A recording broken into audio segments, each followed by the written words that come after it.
So I thought that was really effective.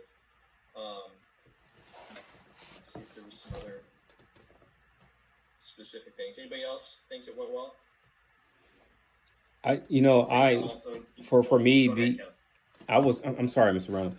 I you know, I was listening to Alex and Lydia and Luis. I mean, I was able to really not even look at the screen because their voices were just so calm, and they seemed to have this sort of vision. So it's like, just being led was really really cool. I mean, just what I'm saying. It was just really really, it was really easy for me to follow along because they were just like, as when it was determined that they were going to be the one that sort of guide. I was like, okay, and I was looking at Lydia. Come on, Lydia, take me to the next. And that's good, man. When you have somebody that's grabbing on, and you understand, who's got the grasp, and just get behind them and go. So I really appreciate their confidence and their vision, and leading us to where we need to go.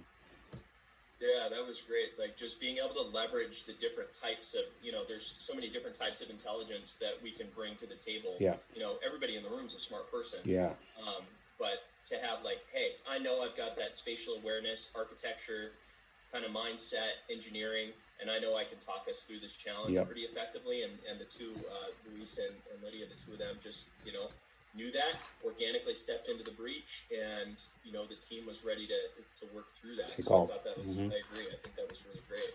Randall, what were you going to throw something else in there as well? I was literally going to say the exact same thing.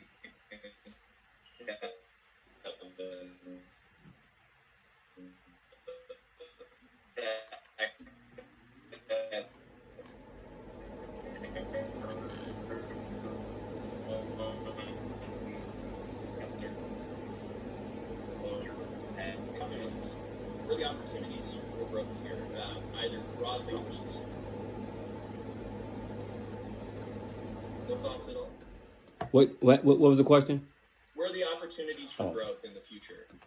How could you improve? What are some things that maybe didn't go as well as we wish they had? We lost track of time, and I realized that my camera was on mute, and I kept saying, "Oh, we got 6 minutes. Oh, we've got," I kept, I said, "Oh, we got to build a clock," and everybody was like, "Do build it up." I was like, and I was wondering, and it wasn't until the time was up that no one really heard me. But I was saying, "Oh, we've got 6 minutes. We're at the halfway," and when we got to the 2 minute mark, I was saying, "Whoa, we got 2 minutes," but we're just, and I didn't realize that it was on mute. So Yeah, I maybe wrote that. I actually wrote that down. There were a couple times where I saw you talking. so I apologize, guys. I failed the team, but I was aware of the time, and I could have done a better job to make sure that I had all of my gear ready to go, all my resources available, so that I can effectively contribute to the team. So Perfect. So that's a great great kind of like opportunity, thinking about yeah, again like the barriers that we have here too, right? What are some other opportunities for growth here? Things that didn't go as well as we wish they had. I think just towards the end, we kept our calm throughout the entire thing, but towards the end, we got a little excited to try and get as high as possible.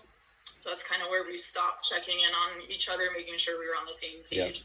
So I guess just keeping that same level of composure throughout the entire thing would have made a big difference. Yeah, that's a great point, Alex. I mean, you guys were so on top of that, being really systematic about making sure that you guys are on the same page the whole time, and then right there at the end, you guys got. I think that's exactly what happened. You guys got excited. Oh, we can add like one more thing on, and not Yeah. everybody was on the same page anymore, and that's what ultimately contributed to us not being able to like complete the challenge. So right, like you guys were so good about it, but I think it's a great reminder of the need to stay with that consistently and not all of a sudden get distracted and drop off from that. And that happens when we're leading all sorts of activities, right? I think that applies to the real world pretty directly. I have a question, Matt. Yeah. If they had just said, when they realized that they were at the 30-minute mark and they stopped where they were when they all had the same towers, would that have counted as them completing the challenge since they were all the same? Or Yeah, I mean, if they would have stopped,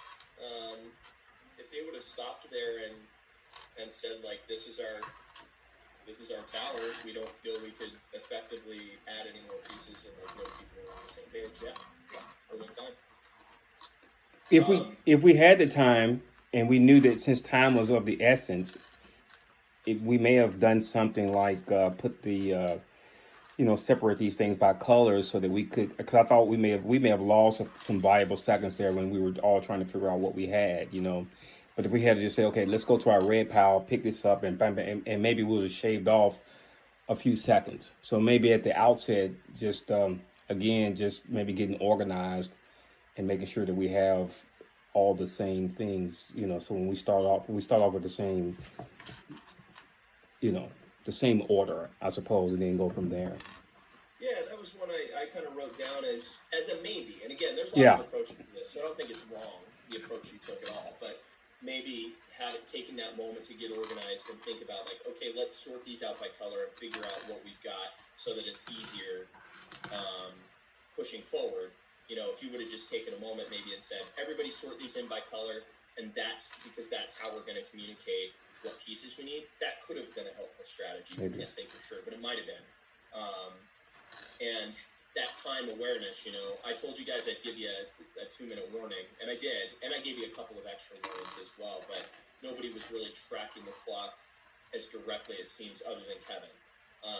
And that could have been, I think, maybe an effective, like, whether it be a role that was assigned formally, but knowing somebody's tracking the clock and not being dependent on me would have helped with the time management.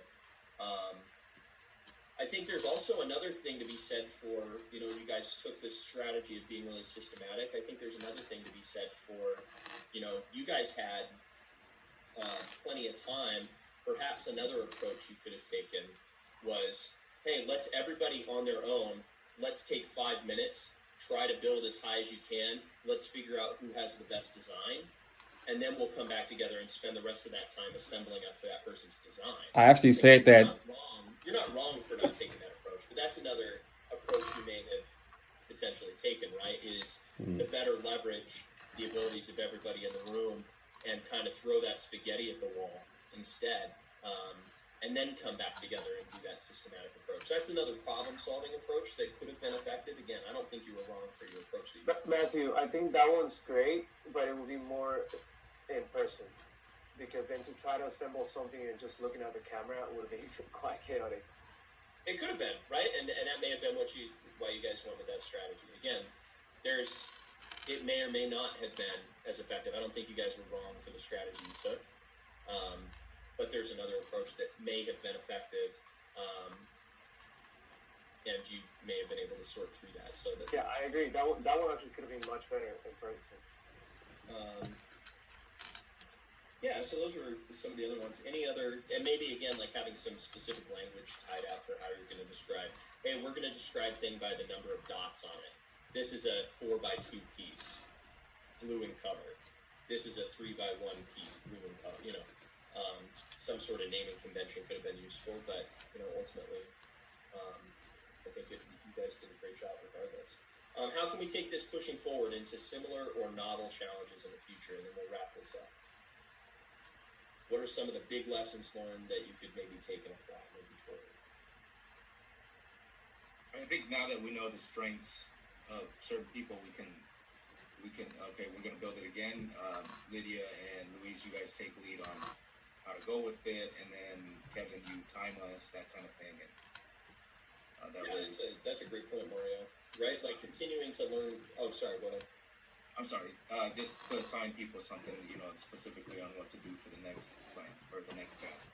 Yeah, I think that's a great idea. Is just starting to think about, and this is what happens on teams. As you get to know the members of the team, you start to learn more about their strengths, and so being able to leverage the strengths of the people in the room is really valuable. And so continuing to learn that about each other, it really speaks to the importance of that.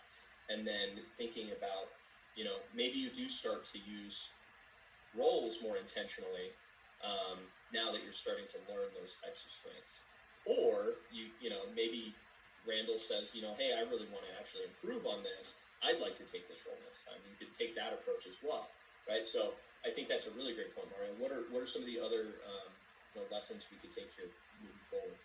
Maybe one or two more. Yeah, I just like the fact that I think that we can do. Well, humans are just we're just amazing. I mean, the cows outside couldn't have done that. We can do anything we put our mind to. So you gave us a task. We don't really care what it is. You say 5, 4, 3, 2, 1, go. We're going to get it done. And I think that you know under certain circumstances, I think leaders have to have that sort of fortitude. Like we don't give us a challenge. We're just going to go. We're going to get it done. We didn't say we couldn't do it. That it could not be done. We didn't know the data. How many people have done it before? How many people have failed? We just took off and without any reservation whatsoever. So I think that, for me, just being a part of a team that is not afraid to just to move forward and to kick ass, delete that, just to kick butt. Um, it makes me proud. It makes me proud, Randall, to be on your team, sir. That's great. What are some other? Yeah, that's a great point, Kevin. What are any last final thoughts on ways that we can take this pushing forward? Lessons learned. All right. So then, real quick, I want to. So thanks everybody for doing that AAR. And again, I hope that we can apply this not just in this similar type of situation moving forward, but also in novel situations. Thinking about how we can leverage some of this. The other thing I want to do before we move into our next evolution here is to think about, again, stepping back from the content itself and thinking about how you might be able to leverage these sorts of activities with your own team. And so, I think like Luis brought up, I mean, this is a pretty easy activity to set up in person, but as you can see, right, just like the activity yesterday, you guys are very experienced leaders and managers, and so you're naturally more successful and have an easier time with doing this stuff because you practice the core skills required to be successful doing this. Not everyone on your team is going to come to the table with the skills that you guys have, and so you can use these sorts of activities that are really useful, not just for helping the team, but also for you to be able to observe and see who's the leader, who's got this skill or that skill. So these sorts of activities are really useful for this. And there's all sorts of variants of this you can do. So aside from, you don't need Legos. I've done variants of this where you have, some 8.5 by 11 sheets of paper and tape. You have some Post-it notes, or you have, hey, everybody pull 3 items out of your backpack. All right, congratulations, you're going to build the tallest tower you can. So there's all sorts of variants you can do on this, or you could build a bridge across 2 tables instead of a tower and see how much weight it can support. So there's, aside from just this activity, there's other types of activities that you can be creative with, and think about teaching and getting to these same skills using even just improvised materials that you have available to you, or planning ahead and just having somebody order some extra Post-it notes this week because we're going to build a tower. So again, outside of the content, I want to continue to offer these kinds of ideas that you can take to your team, because I think while even we as relatively senior leaders and people with experience can get something out of these, you can always get something out of this. You could do this activity 50 times and get 50 different results. There's also an argument to be made for doing it with your team. So I hope that you continue to put that in your back pocket as we do these. Let's take about a 5-minute break, and then we're going to come back and we're going to push into some more art of teamwork. We're going to push into the next segment of art of teamwork focused on awareness and inclusion. So let's take a quick 5, and then we'll come back together. Sound good? All right, thanks everybody.